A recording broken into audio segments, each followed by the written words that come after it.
जय श्री हरि, जय बृहस्पति देव। हिंदी अनमोल story channel पर आप सभी का स्वागत है। आज हम सुनने जा रहे हैं बृहस्पति देव की बृहस्पतिवार व्रत कथा। भारतवर्ष में एक प्रतापी और दानी राजा राज्य करता था। वह हमेशा गरीबों और ब्राह्मणों की सहायता करता था। यह बात उसकी रानी को अच्छी नहीं लगती थी। वह न ही गरीबों को दान देती, न ही भगवान का पूजन करती थी और न राजा को भी दान देने से मना करती थी। एक दिन राजा शिकार खेलने वन को गए हुए थे तो रानी महल में अकेली थी। उसी समय बृहस्पति देव साधु के वेश में राजा के महल में भिक्षा मांगने के लिए आ गए और भिक्षा मांगी। रानी ने भिक्षा देने से इनकार कर दिया और कहा, हे साधु महाराज, मैं तो दान पुण्य से तंग आ गई हूँ। मेरा पति सारा धन लुटाते रहते हैं। मेरी इच्छा है कि हमारा धन नष्ट हो जाए, फिर न रहेगा बांस और न बजेगी बांसुरी। साधु ने कहा, हे देवी, तुम तो बड़ी विचित्र हो। धन संतान तो सभी चाहते हैं, पुत्र और लक्ष्मी तो पापी के पास भी होने चाहिए। यदि तुम्हारे पास अधिक धन है तो भूखों को भोजन कराओ, प्यासों को प्याऊ लगवाओ, मुसाफिरों के लिए धर्मशाला खुलवाओ। जो निर्धन अपनी कुंवारी कन्याओं का विवाह नहीं कर सकता, उनका विवाह करा दो। ऐसे और कई काम हैं जिनके करने से तुम्हारा यश लोक और परलोक में फैलेगा। परंतु रानी पर उपदेश का कोई प्रभाव न पड़ा। वह बोली, महाराज, आप मुझे कुछ न समझाइए। मैं ऐसा धन नहीं चाहती जो हर जगह बांटती फिरूं।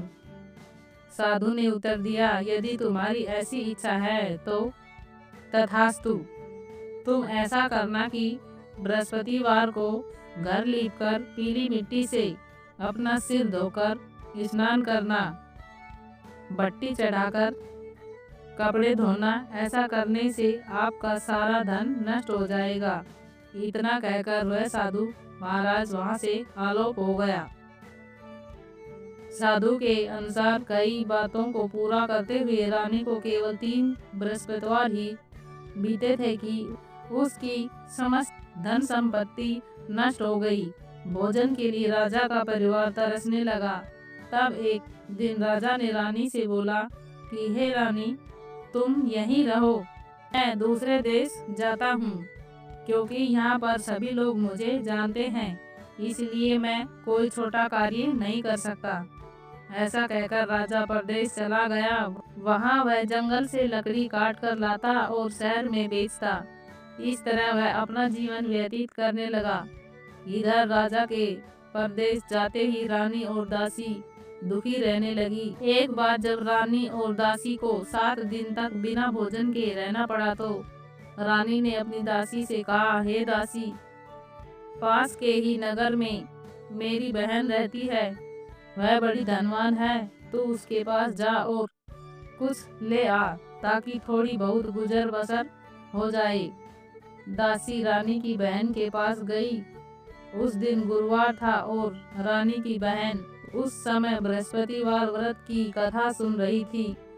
दासी ने रानी की बहन को अपनी रानी का संदेश दिया, लेकिन रानी की बड़ी बहन ने कोई उत्तर नहीं दिया। जब दासी को रानी की बहन से कोई उत्तर नहीं मिला तो वह बहुत दुखी हुई और उसे क्रोध भी आया। दासी ने वापस आकर रानी को सारी बात बता दी। यह सुनकर रानी ने अपने भाग्य को कोसा। उधर रानी की बहन ने सोचा कि मेरी बहन की दासी आई थी, परंतु मैं उससे नहीं बोली, इससे वह बहुत दुखी हुई होगी। कथा सुनकर और पूजन समाप्त करके वह अपनी बहन के घर आई और कहने लगी, हे बहन, मैं बृहस्पतिवार का व्रत कर रही थी। तुम्हारी दासी मेरे घर आई थी, परंतु जब तक कथा होती तब तक न तो उठते हैं और न ही बोलते हैं। इसलिए मैं नहीं बोली। कहो दासी क्यों आई थी? रानी बोली, बहन तुमसे क्या छिपाऊं, हमारे घर में खाने तक को अनाज नहीं था। ऐसा कहते कहते रानी की आंखें भर आई। उसने दासी समेत पिछले 7 दिनों से भूखे रहने तक की बात अपनी बहन को विस्तार से बता दी। रानी की बहन बोली, देखो बहन, भगवान बृहस्पति देव सबकी मनोकामना को पूर्ण करते हैं। देखो शायद तुम्हारे घर में अनाज रखा हो। पहले तो रानी को विश्वास नहीं हुआ, पर बहन के कहने पर उसने अपनी दासी को अंदर भेजा। उसे सचमुच अनाज से भरा एक घड़ा मिल गया। यह देखकर दासी को बड़ी हैरानी हुई। दासी रानी से कहने लगी, हे रानी, जब हमको भोजन नहीं मिलता तो हम व्रत ही तो करते हैं, इसलिए क्यों न इसे व्रत और कथा की विधि पूछ लें, ताकि हम भी व्रत कर सकें। तब रानी ने अपनी बहन से बृहस्पतिवार व्रत के बारे में पूछा। उसकी बहन ने बताया, बृहस्पतिवार के व्रत में चने की दाल और मुनक्का से विष्णु भगवान का केले की जड़ में पूजन करें तथा दीपक जलाएं, व्रत कथा सुने और पीला भोजन ही करें। इससे बृहस्पति देव प्रसन्न होते हैं। व्रत और पूजन विधि बताकर रानी की बहन अपने घर को लौट गई। 7 दिन के बाद जब गुरुवार आया तो रानी और दासी ने व्रत रखा। गुड़साल में जाकर चना और गुड़ लेकर आई। फिर उससे केले की जड़ तथा विष्णु भगवान का पूजन किया।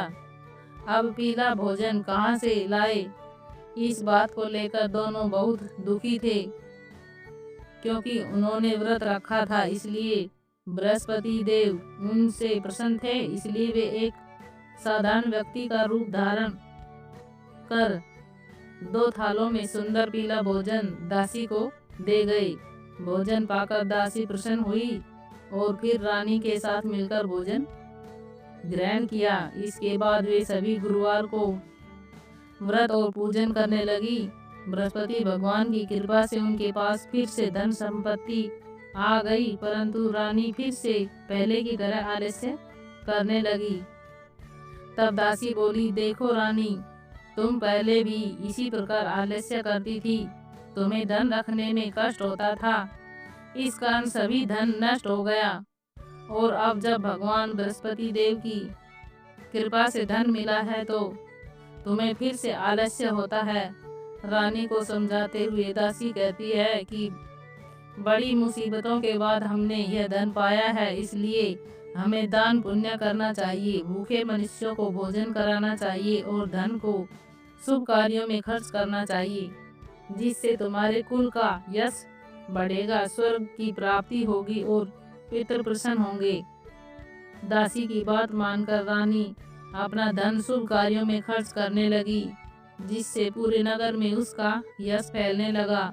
बृहस्पतिवार व्रत कथा के बाद श्रद्धा के साथ आरती की जानी चाहिए। इसके बाद प्रसाद बांटकर उन्हें ग्रहण करना चाहिए।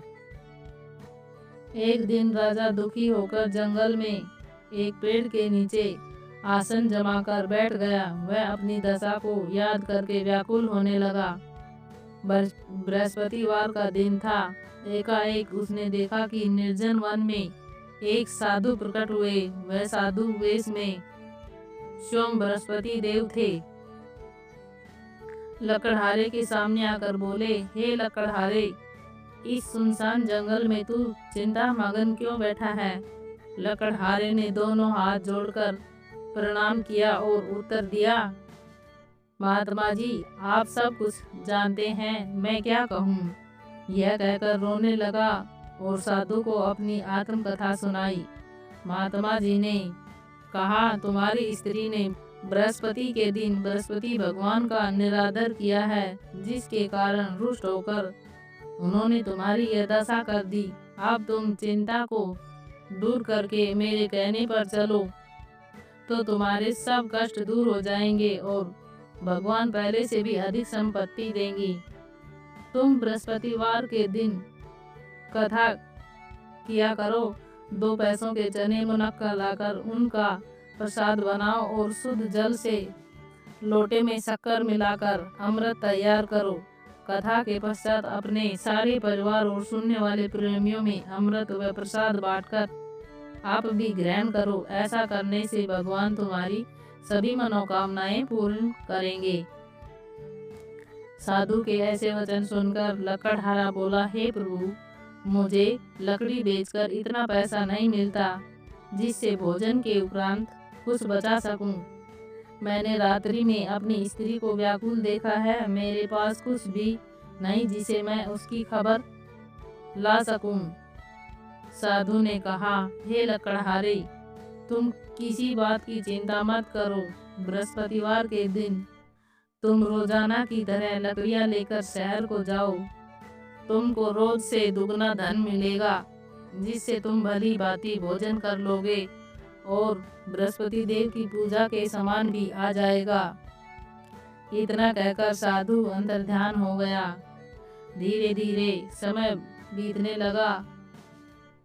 फिर वही बृहस्पतिवार का दिन आया। लकड़हारा जंगल से लकड़ी काटकर किसी शहर में बेचने गया।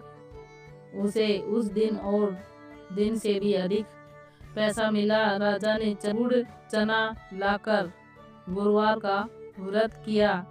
उस दिन से उसके सभी क्लेश दूर हो गए। परंतु जब दोबारा गुरुवार का दिन आया तो बृहस्पतिवार का व्रत करना भूल गया। इसी कारण बृहस्पति भगवान नाराज हो गए। उस दिन उस नगर के राजा ने विशाल यज्ञ का आयोजन किया तथा शहर में यह घोषणा करा दी कि कोई भी मनुष्य अपने घर में भोजन न बनाए, आग न जलावे। समस्त जनता मेरे यहाँ भोजन करने के लिए आए। इस आज्ञा को जो न मानेगा उसे फांसी की सजा दी जाएगी। इस तरह की घोषणा संपूर्ण नगर में करा दी गई। राजा की आज्ञा के अनुसार शहर के सभी लोग भोजन करने गए, लेकिन लकड़हारा कुछ देर से पहुंचा, इसलिए राजा उसको अपने साथ घर लिवा ले गए और ले जाकर भोजन करा रहे थे तो रानी की दृष्टि उस खूंटी पर पड़ी जिस पर उसका हार टंगा हुआ था। वह वहां पर दिखाई नहीं दिया। रानी ने निश्चय किया कि मेरा हार इस मनुष्य ने ही चुरा लिया है। उसी समय सिपाहियों को बुलाकर उसको कारागार में डलवा दिया। जब लकड़हारा कारागार में पड़ गया और दुखी होकर विचार करने लगा कि न जाने कौन से पूर्व जन्म के कर्म से मुझे यह दुख प्राप्त हुआ, और उसी साधु को याद करने लगा जो कि जंगल में मिला था। उसी समय तत्काल बृहस्पति देव साधु के रूप में प्रकट हो गए और उसकी दशा को देखकर कहने लगे, अरे मूर्ख, तूने बृहस्पति देव की कथा नहीं करी, इस कारण तुझे दुख प्राप्त हुआ। अब चिंता मत कर। बृहस्पतिवार के दिन कारागार के दरवाजे पर 4 पैसे पड़े मिलेंगे। उनसे तू बृहस्पति देव की पूजा करना, तेरे सभी कष्ट दूर हो जाएंगे। बृहस्पतिवार के दिन उसे 4 पैसे मिले। लकड़हारे ने कथा कही। उसी रात्रि को बृहस्पति देव ने उस नगर के राजा को स्वप्न में कहा, हे राजा, तुमने जिस आदमी को कारागार में बंद कर दिया है वह निर्दोष है, वह राजा है, उसे छोड़ देना। रानी का हार उसी खूंटी पर लटका है। अगर तू ऐसा नहीं करेगा तो मैं तेरे राज्य को नष्ट कर दूंगा। इस तरह रात्रि के शोभन को देखकर राजा सुबह उठा और खूंटी पर हार देखकर लकड़हारे को बुलाकर क्षमा मांगी और लकड़हारे को योग्य सुंदर वस्त्र आभूषण देकर विदा कर दिया। बृहस्पति देव की आज्ञा के अनुसार लकड़हारा अपने नगर को चल दिया। राजा जब अपने नगर के निकट पहुंचा तो उसे बड़ा आश्चर्य हुआ। नगर में पहले से अधिक बाग, तालाब, कुएं तथा बहुत सी धर्मशाला, मंदिर आदि बन गए थे। राजा ने पूछा, यह किसका बाग है और धर्मशाला है? तब नगर के सब लोग कहने लगे, यह सब रानी और बांदी के हैं। तो राजा को आश्चर्य हुआ और गुस्सा भी आया। जब रानी ने यह खबर सुनी कि राजा आ रहे हैं तो उन्होंने बांदी से कहा कि हे बांदी, देख राजा हमको कितनी बुरी हालत में छोड़कर गए थे। हमारी ऐसी हालत देखकर वह लौट न जाए, इसलिए तू दरवाजे पर खड़ी हो जा। आज्ञा के अनुसार दासी दरवाजे पर खड़ी हो गई। राजा आए तो उन्होंने अपने साथ लिवा लाई। तब राजा ने क्रोध करके अपनी रानी से पूछा कि यह धन तुमने कैसे प्राप्त हुआ। तब उन्होंने कहा, हमें यह सब धन बृहस्पति देव के इस व्रत के प्रभाव से प्राप्त हुआ है। राजा ने निश्चय किया कि 7 रोज बाद तो सभी बृहस्पति देव का पूजन करते हैं, परंतु मैं प्रतिदिन दिन में 3 बार कहानी तथा रोज व्रत किया करूंगा। अब हर समय राजा के दुपट्टे में चने की दाल बंधी रहती तथा दिन में 3 बार कहानी कहता। एक रोज राजा ने विचार किया कि चलो अपनी बहन के यहाँ चलते हैं। इस तरह निश्चय कर राजा घोड़े पर सवार हो अपनी बहन के घर चलने लगा। मार्ग में उसने देखा कि कुछ आदमी एक मुर्दे को लेकर जा रहे हैं। उन्हें रोककर राजा कहने लगा, अरे भाइयों, मेरी बृहस्पति देव की कथा सुन लो। वे बोले, लो हमारा तो आदमी मर गया है, इसको अपनी कथा की पड़ी है। परंतु कुछ आदमी बोले, अच्छा कहो, तुम्हारी कथा भी सुनेंगे। राजा ने दाल निकाली और जब कथा आधी हुई कि मुर्दा हिलने लगा और जब कथा समाप्त हो गई तो राम राम करके मनुष्य उठकर खड़ा हो गया। आगे मार्ग में उसे एक किसान खेत में हल चलाता मिला। राजा ने उसे देख और उससे बोला, अरे भाई, तुम मेरी बृहस्पतिवार की कथा सुन लो। किसान बोला, जब तक मैं तेरी कथा सुनूंगा तब तक 4 हरैया जोत लूंगा। जा अपनी कथा किसी और को सुनाना। इस तरह राजा आगे चलने लगा। राजा को हटते ही बैल पछाड़ खाकर गिर गया तथा किसान के पेट में बड़ी जोर से दर्द होने लगा। उस समय उसकी माँ रोटी लेकर आई। उसने यह सब देखा तो अपने पुत्र से सब हाल पूछा और बेटे ने सभी हाल कह दिया। तो बुढ़िया दौड़ी दौड़ी उस घुड़सवार के पास गई और उससे बोली कि मैं तेरी कथा सुनूंगी, तू अपनी कथा मेरे खेत में चलकर ही कहना। राजा ने बुढ़िया के खेत पर जाकर कथा कही, जिसके सुनते ही वह बैल उठ गया तथा किसान के पेट में दर्द भी ठीक हो गया। राजा अपनी बहन के घर पहुंचा। बहन ने भाई की खूब मेहमानी की। दूसरे रोज प्रातःकाल राजा जगा तो वह देखने लगा कि सब लोग भोजन कर रहे हैं। राजा ने अपनी बहन से कहा, ऐसा कोई मनुष्य है जिसने भोजन नहीं किया हो, मेरी बृहस्पतिवार की कथा सुन ले। बहन बोली, हे भैया, यह देश ऐसा ही है कि पहले यहाँ लोग भोजन करते हैं, बाद में अन्य काम करते हैं। अगर कोई पड़ोस में हो तो देख आऊं। वह ऐसा कहकर देखने चली गई, परंतु उसे कोई ऐसा व्यक्ति नहीं मिला जिसे भोजन न किया हो। वह एक कुम्हार के घर गई जिसका लड़का बीमार था। उसे मालूम हुआ कि उनके यहाँ 3 रोज से किसी ने भोजन नहीं किया है।